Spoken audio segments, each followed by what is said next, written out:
আমার স্নেহের ছোট ছোট ছাত্রছাত্রী ভাই বোনেরা, আশা করি তোমরা সবাই ভালো আছো।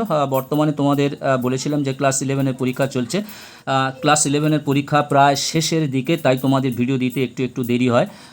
যাই হোক, আগের ভিডিও আমি দুটো পর্বে তোমাদের ম্যাপ দেখিয়েছিলাম, এখনও বাকি আছে। এখনও দুটো তিনটে পর্বে তোমাদের ম্যাপ হবে, যেমন পাহাড় পর্বত, তারপরে অঞ্চল, বিভিন্ন শিল্প অঞ্চল, বিভিন্ন কৃষি অঞ্চল, এগুলো বাকি আছে। সেগুলো আমি নেক্সট ভিডিওতে দেবো। আজকের আমি তোমাদের জন্য নিয়ে এসেছি তোমাদের যে বাংলা ব্যাকরণ আছে।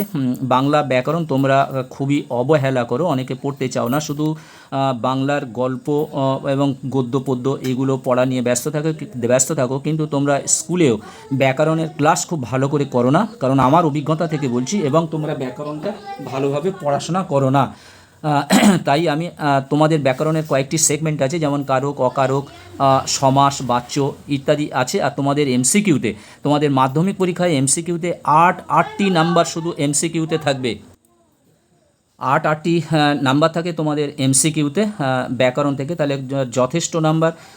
আটটি নাম্বার কম নয়।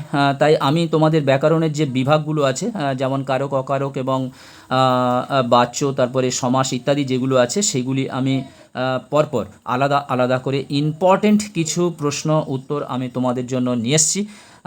এবং এগুলো আলাদা করে তোমাদের শিখতে হবে। আর তোমাদেরকে বলবো, তোমরা ক্লাস টিচারদের কাছে, তোমাদের ক্লাসে যিনি বাংলার শিক্ষক, তার কাছ থেকে যদি কোনো গ্রামারের অসুবিধা হয়, কারক, অকারক কিংবা সমাস টমাস, এইগুলো একটু করে বুঝে নেবার চেষ্টা করবে, কারণ এগুলো বোঝার জিনিস, এগুলো একটু বোঝার চেষ্টা করবে। কারণ গদ্য পদ্যের প্রশ্ন টশ্ন এগুলো হয়ে যাবে, তোমাদের কোনো অসুবিধা হবে না, কিন্তু গ্রামারের নাম্বারটা যাতে তোমাদের থাকে, ভালো থাকে, সেদিকে লক্ষ্য রাখার জন্য একটু তোমাদের শিখতে হবে। দেখো, এখানে আমি তোমাদের আজকে যেটা নিয়ে এসেছি, কারক এবং অকারক সম্পর্ক। বন্ধুরা, তোমরা যারা চ্যানেলটি সাবস্ক্রাইব করোনি, অবশ্যই তোমরা সাবস্ক্রাইব করে নাও এবং লিঙ্ক শেয়ার করো। আমি রবিবারের মধ্যে তোমাদের আমি পিডিএফ পাঠিয়ে দেবো। রবিবারের মধ্যে আমি তোমাদের কিছু পিডিএফ তোমাদের পাঠিয়ে দেব। দেখো, একের দাগের প্রশ্ন দেখো, আমি ভাইকে সাইকেল দিলাম, এই বাক্যের নিম্নরেখ পথটি হলো, এখানে দেখো ভাইকে এবং সাইকেল দুটোই আন্ডারলাইন করা আছে। পথটি হলো, অর্থাৎ কোন কারক কিংবা পথ সেটা বলতে হবে। এখানে অপশানগুলো দেখো, অনেকগুলো অপশানগুলো পড়তে গেলে আমার ভিডিওটি অনেক লং হয়ে যাবে। আমি জাস্ট অ্যান্সারটা তোমাদের বলে দিচ্ছি। গৌণ কর্মকারক ও মুখ্য কর্মকারকের উদাহরণ। গৌণ কর্মকারক বলতে ভাইকে বোঝাচ্ছে এবং মুখ্য কর্মকারকের উদাহরণ সাইকেল। আমি ধোপাকে কাপড় দিলাম, নিম্নরেখ পথটি হলো, দেখো গৌণ কর্ম ও মুখ্য কর্ম, এখানে ধোপাকে আর কাপড় আছে, তাহলে ধোপাকে হলো গৌণ কর্ম এবং কাপড় হলো মুখ্য কর্ম। বাঘের ডাক শোনা যাচ্ছে, নিম্নরেখ পথটি যে পদ, এখানে কোন পদের কথা বলা হয়েছে? সম্বন্ধ পদ, উত্তরটা হবে সম্বন্ধ পদ। এখানে জায়গা ছিল না বলে আমি ডান দিকে লিখে দিয়েছি।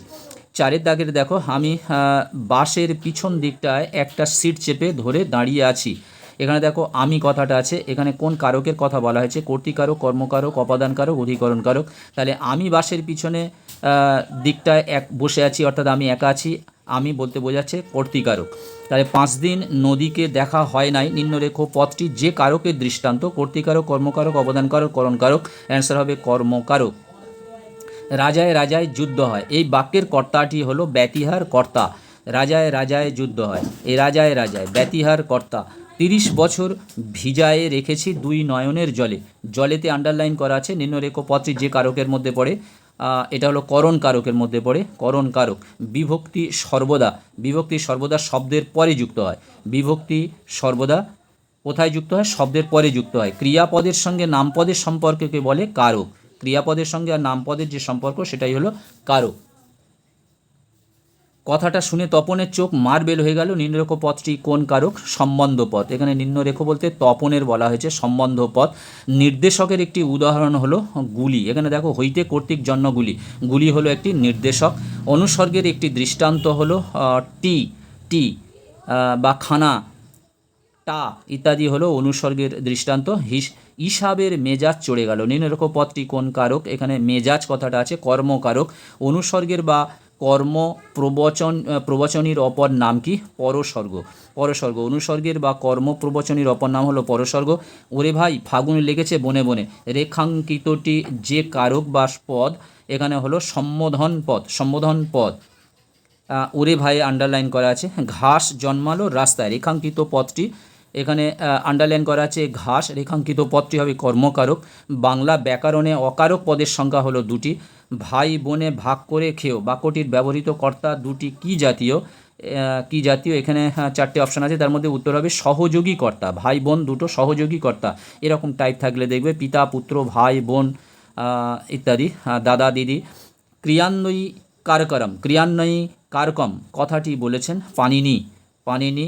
ওকে নিয়ে রাস্তা দিয়ে যেতে দেখলাম, কিসের উদাহরণ? এটা হলো উপবাক্যীয় কর্ম। উপবাক্যীয় কর্ম। সাথের সাথী কি জাতীয় সম্বন্ধ পদ? এটা হচ্ছে বিফসা সম্বন্ধ।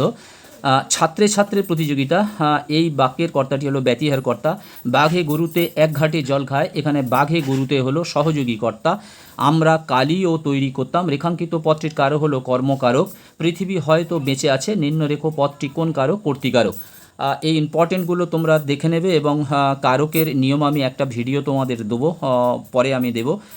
আমি ইম্পর্টেন্ট যে প্রশ্নগুলো, প্রশ্ন বিচিত্রা এবং ছায়া প্রান্তিক বিভিন্ন বই থেকে কালেকশন করে আমি ইম্পর্টেন্ট এই 25টা ইম্পর্টেন্ট কারক তোমাদের জন্য বেছে দিয়েছি। এগুলি অবশ্যই তোমরা ভালো করে তৈরি করো।